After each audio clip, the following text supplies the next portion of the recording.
மனதில் எழும் குறை. வடுகப்பட்டி என்ற ஊரில் சந்தோஷம் என்ற இளைஞன் இருந்தான். அவனுக்கு திருமணம் நடந்தது.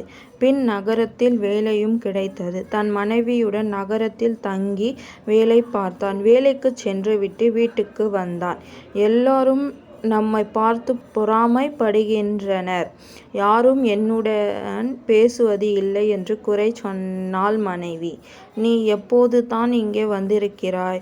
நாளாக நாளாக எல்லாம் சரியாகிவிடும் என்றான் அவன். அடுத்த நாள் அவன் வேலை முடித்து விட்டு வந்தான்.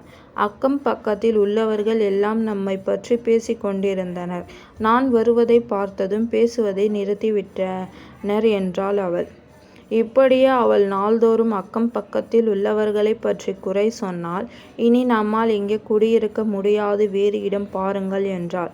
அச்சமயம் அவனுக்கு பெற்றோர்களிடம் இருந்து ஒரு மடல் வந்தது.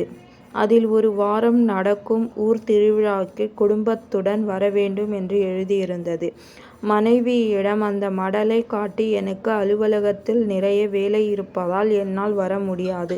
நீ மட்டும் சென்று திருவிழா முடியும் வரை இருந்துவிட்டு வா என்றான். அவளும் அவன் சொன்னதை கேட்டு ஊருக்கு சென்றாள். அங்கே ஒரு வாரம் தங்கிவிட்டு வந்தாள். பயணம் எப்படி இருந்தது? என் வீட்டில் உள்ளவர்கள் உன்னை நன்றாக கவனித்து கொண்டார்களா என்று கேட்டான் அவன். அங்கே மாடு மேய்க்கும் வேலனே என்னை எதிரியைப் போல பார்த்தான். மற்றவர்களை பற்றி சொல்லவே வேண்டும். இனி என்னை அங்கே போகச் சொல்லாதீர்கள் என்றாள் அவள். யாரை பார்த்தாலும் அவர்கள் தன்னை பார்ப்பதாகவும் தன்னை பற்றித்தான் பேசுவதாகவும் நினைத்து கொண்டு அடுத்தவர்களை குறை கூறும் இயல்பு இவளுக்கு அதிகம் இருக்கிறது. இவளின் குணத்தை மாற்றியே ஆக வேண்டும் என்று நினைத்தான் சந்தோஷம். நீதி எப்பொழுதும் நல்லதையே நினைத்தல் வேண்டும்.